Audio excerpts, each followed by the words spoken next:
perebutan kekuasaan dimulai daripada tanah hingga kepada minyak hingga kepada peradaban. Ujian bagi kita yang sangat berat, dan ini akan berkecamuk sampai akhir tahun 2026. Dan pandangan saya ini, saya melihat dari sisi satu, kemungkinan apa yang bisa dibuat oleh Indonesia dalam keadaan demikian. Dengan tertekannya APBN, semakin sempitnya ruang untuk bergerak, dan apa yang kita lihat sungguh tidak bisa kita duga akan terjadi beberapa peristiwa yang mungkin sangat besar pengaruhnya bagi masyarakat.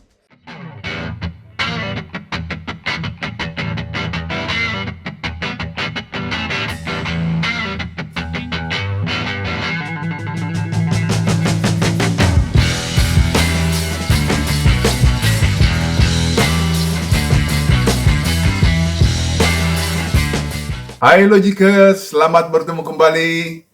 Kali ini kita melihat perkembangan di Timur Tengah. Sungguh panas dan luar biasa. Perang semakin berkecamuk. Dimulai dari akhir Februari, kini sudah menjelang masa bulan yang kedua. Kita lihat Timur Tengah selama ini adalah ajang peperangan, ajang politik, dan ajang daripada teknologi. Kenapa? Karena minyak adalah sebagai komoditi, dan minyak adalah sebagai politik, dan minyak adalah sekali lagi sebagai perang, dan minyak adalah sebagai komoditi. Dan kita lihat, dan kita akan bahas apa yang terjadi dengan adanya minyak membuat perang yang berkecamuk dari waktu ke waktu. Dan tidak ada kata damai di dalam Timur Tengah dan seluruh kawasannya, yang adalah perebutan kekuasaan dimulai daripada tanah hingga kepada minyak hingga kepada peradaban. Kita lihat begitu besar peranan daripada minyak yang mempengaruhi kehidupan di Timur Tengah. Dan ini semua adalah dikuasai, yang terbesar adalah pengaruh Saudi Arabia. Demikian juga tentang minyak, juga Amerika dan Rusia memiliki peran yang besar di dunia. Jadi tiga besar ini, Saudi, Arab, dan Rusia, itu adalah pemain yang terbesar yang memainkan energi dan ketahanan yang kita lihat di dunia ini. Apa yang terjadi di kita di Indonesia? Di Indonesia tidak besar pengaruhnya bagi perang militer, bagi politik, hanya sedikit produksi yang kita hasilkan. Namun Indonesia kali ini mengalami apa yang kita sebut sebagai satu imbas daripada perang Iran, Israel, dan Amerika. Dan ini tidak mudah untuk memberikan gambaran bagi kita, dan akan berdampak besar sampai akhir tahun 2026. Jadi pemerintahan sekarang adalah pemerintahan yang kurang beruntung, dan kita lihat perang berkecamuk, dan kita lihat lagi apapun yang kita lakukan, baik itu di Board of Peace maupun di PBB, tidak ada yang dapat kita berbuat kecuali melihat perang dan akibatnya bagi kita di Indonesia. Dan dunia perminyakan di Indonesia sekarang kita lihat begitu banyak kekurangan. Kita lihat mulai dari stok hingga tempat penyimpanan saja hanya 20 hari.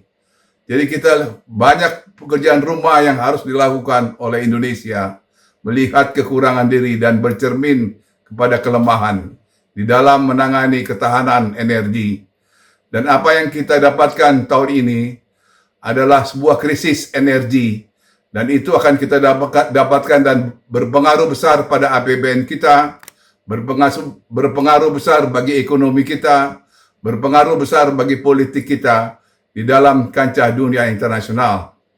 Sungguh ini sesuatu, katakanlah sesuatu ujian bagi kita yang sangat berat, dan ini akan berkecamuk sampai akhir tahun 2026. Dan pandangan saya ini, saya melihat dari sisi satu, kemungkinan apa yang bisa dibuat oleh Indonesia dalam keadaan demikian, dengan tertekannya APBN, semakin sempitnya ruang untuk bergerak, dan apa yang kita lihat, sungguh tidak bisa kita duga akan terjadi beberapa peristiwa yang mungkin sangat besar pengaruhnya bagi masyarakat.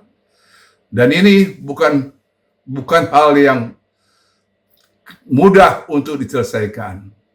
Apa yang kita sebut dengan krisis energi selalu membawa berdampak yang besar bagi kehidupan rakyat kebanyakan. Dan ini kita lihat nanti akan ada beberapa ras, beberapa antrian di BBM yang berkurang suplainya, dan ada perpindahan sumber minyak kita yang akan diambil dari tetangga kita, entah itu Brunei, entah itu Malaysia, atau Singapura lagi, atau Amerika, di mana perjanjian kita yang baru bahwa kita harus membeli minyak dari Amerika. Sebuah sebuah pertukaran akan memakan waktu dan akan memakan banyak hal teknikal, demikian juga banyak soal keekonomisan yang harganya, logistiknya, dan sebagainya. Dan ini akan membuat di Indonesia dalam waktu dekat harga minyak akan naik, karena apapun yang kita lihat di APBN hanya sekitar 60-70, dan nantinya di tahun 2026 ini harga minyak tidak akan lebih murah dari 100 US dollar. Dan itu adalah lampu merah bagi kita, bagi APBN kita, bagi rakyat kebanyakan. Dan sungguh ini bukan hanya sebuah pelajaran, ini adalah sebuah, menurut saya, adalah ketidaksiapan kita menghadapi atau tidak mempunyai strategi yang matang bagi pandangan ke depan, khususnya di bidang energi. Dimulai dari stok yang kurang, dimulai dari persediaan yang kurang, dimulai dari apa yang disebut dengan bagaimana caranya menyimpan atau menyimpan sebagai dalam jarak bukan 20 hari, tetapi menyimpan dalam 60 hari minyak, atau 100 hari, atau katakanlah 6 bulan, itu lebih baik bagi ke depan dan persiapan yang lebih matang.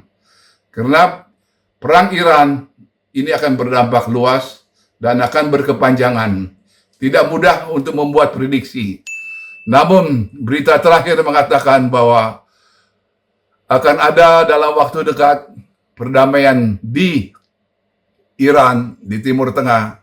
Namun kita harap itu akan bisa terjadi, tetapi yang terjadi nanti jika sebaliknya dalam 2 bulan atau dalam 1 bulan ke depan tidak ada perdamaian, maka dampak ini akan semakin besar, membesar, dan bukan hanya krisis di Asia, namun juga akan berdampak krisis di Eropa, dan ini juga akan memakan Eropa menjadi suatu tidak stabilan di Eropa.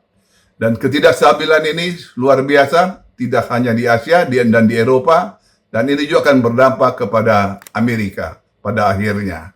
Jadi perhatian kita harus sungguh-sungguh, dan ini adalah krisis yang besar. Ini adalah sebuah ujian yang berat bagi pemerintahan saat ini, dan tidak mudah untuk menyelesaikannya. Demikian pandangan saya untuk sementara. Salam dari saya. Sampai bertemu kembali.